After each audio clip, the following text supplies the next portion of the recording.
In today's video, you get to find out just how old I am. It's also a little bit of a shorter video this time, and that's because I'm going to be traveling. And I'm going to be traveling because it's my high school reunion. I graduated from Gig Harbor High School in 1994. Now this is a sign that I made in the last video using a laser cutter of the Pacific Northwest. Gig Harbor's right down here. That's where I grew up. And since I'm going to be going to a reunion, I thought, why don't I put together a little bit of a video that gives you some ideas, in this case for those of you who have laser cutters, the ways that you can contribute to a reunion too. I think that this video isn't just for high school or college class reunions, you could use it for family reunions too. So I'll give some examples for both of those things.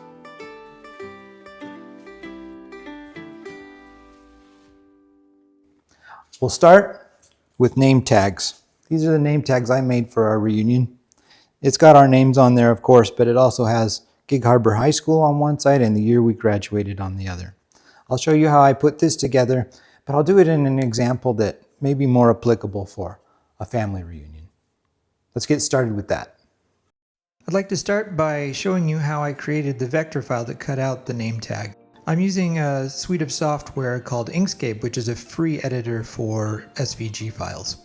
At the top you'll see the version that I had already created for my high school reunion, and beneath it now I'm going to create one that's more appropriate for a family reunion. I have a Glowforge laser, and it distinguishes between the different kinds of cuts that you do based on the color in the SVG image, and that's why you see the different colors here. It is important to distinguish them. The name tag design itself is started with two rectangles with rounded over corners. The bigger one is the base of the name tag, and the smaller one is a little cutout for lanyards to go into later. For this family reunion, I'm putting the name of the family down at the bottom rather than doing the school information on the two sides. I start by putting the text of the family name at the bottom there and overlap it with the base of the name tag just a little bit. Once you have the text where you want it, you have to start by converting it over to a path so that it will be recognized by the laser. Take that path that you just created, copy it, select it and the background image, and union those together so that they become one shape. Using the paste in place function, return the text that you had copied before. Now you have two copies of the text. You will tell the laser cutter to score the text that you just pasted into place and to cut out the portion that you union together with the name badge. The rest is straightforward. You create text for the names of the people attending, and you put that in a different color so it can be engraved.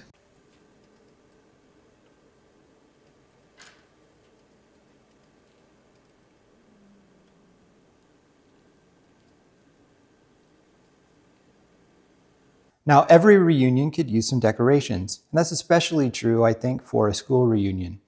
And in fact, it's even easier if that school happens to have a logo. This is the logo for my high school. I grabbed this off of the web and I turned it into a vector file, separating out each one of the colors and made it so I could cut it and assemble it together.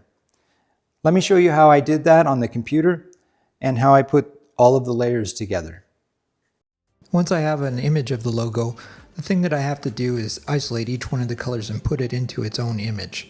This is done pretty simply using the magic wand tool to select the color and then the paint bucket tool to fill in the spaces in between. Simply repeat that for each one of the colors and then save them each into their own file. We can then take those files over into Inkscape. In Inkscape, you can use the trace image function to create vectors from each one of the colors. I then created a vector file for each one of the layers. For instance, for the bottom layer, I have both the bottom color and the top color there so that I can cut out the bottom color and put a scoring down for the top color that gives me a guide to glue it into place. I use the inset function to make that guide just a little bit smaller. Then once again you repeat this process for each of the layers. The top layer of course doesn't need a second layer scored on top of it. I use number 3 weld-on cement to glue the pieces of acrylic together, and if you're interested in it, I'll provide a link to it in the description below. The important thing is that you actually have to do this pretty quickly. That cement will evaporate super fast, and by the time you put the glue in one corner, the first corner that you put down might already have been evaporated if you don't move quickly enough. The good news is that it will be attached together with just a few seconds of pressure, though you do have to wait about 24 hours before it's completely cemented together. So we've all been there. Your family goes on an extended family reunion. They rent out a park. You've been there for a little while and you need to use the restroom. The problem is Uncle Nick, he went into that bathroom about 15 minutes ago and he hasn't come out. And you're pretty sure that even if he did, that space isn't fit for human presence for quite a while. Well, I have the solution for you. A little double-sided tape and a little cut from your laser. And you can stick this onto that other restroom where no one is. Go ahead, go in there and use that, and there will be no unpleasant surprises. There you go. And while YouTube has told me through its analytics that 90% of people who watch woodworking videos are male, for the other 10% of you, I did make it double-sided. You can thank me later. Another fun idea for a reunion is to have an activity that involves everyone who's there. And in this case, the activity can include even those members of your class or family that weren't able to attend the reunion. What I've made here is a puzzle. And on every one of the puzzle pieces is the name of someone from our high school class. This particular one, I actually made a mistake on. I didn't cut it out at a high enough power, so it didn't cut all the way through. So it doesn't look super great, but I made a better one for later. Let me show you how I did the pattern on the background before I moved on to actually cutting out the pieces and putting the names on there. And one of the great things about this is only half of the puzzle. There's about 300 pieces to this one. I was able to cut one half first and then the other half later because I could simply match the pieces down from top to bottom by cutting out the exact same size. So you can do that for a family of 15. You can go all the way up to 500, 600, whatever your graduating class might happen to be.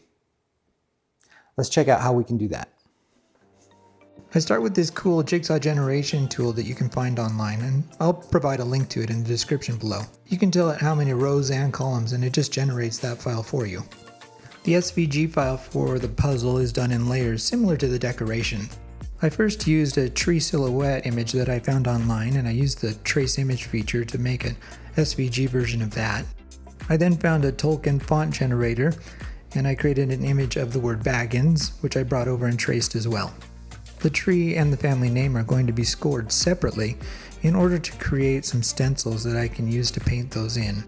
The jigsaw will be cut last after all the painting is done. To complete the jigsaw, you simply need to type in each of the names that you want to appear on the puzzle piece, move them into their appropriate spot, and then take the path function and convert it from object to path. The laser will start by cutting the tree onto a piece of plywood that's been prepared by placing a piece of masking tape over the top of it. Usually I peel off the shape itself and then I paint that shape, but in this case I want the shape of the tree to have the natural wood look behind it, and so I'm peeling off the background around it so that I can paint that.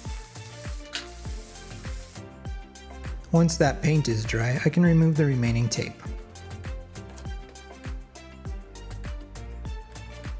I then cover the whole board once again with a piece of masking tape so that I can create a second stencil for the name of the family. The laser does the work of creating the stencil, and then I simply paint on a contrasting color. I once more remove the tape that made up the stencil.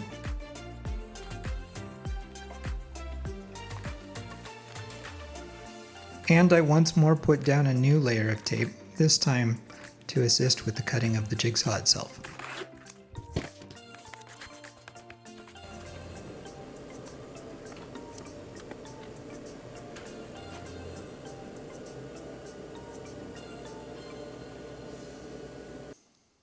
And that's that. All of this was able to be done in the work of an afternoon. That might vary, of course, depending on the number of people coming. We have our name badges, we have our decorations, we have our activities that people can do together, and we even have our backup plan in case that's something that's necessary. I hope this maybe inspires you for a couple ideas that you could do if you have a reunion upcoming for a school or for your family. For now, I have to get going. I've got to get packing and ready to go. If it's possible, I'll sneak in a couple of pictures here at the end from the actual event that I went to and did some of this work for. It's been a week now. I've been off to my reunion and I've come back again and I'm back to working in the shop. If you're curious what all of this is, you'll have to subscribe to the channel. This is a video that'll probably come out sometime in November. I thought before I posted the video though, I'd put a couple of words in here about how things went. First off, the name tags were a super success. Everybody loved those and they actually made great souvenirs. But one note on the puzzle, we're a big class and maybe only a third of the people came.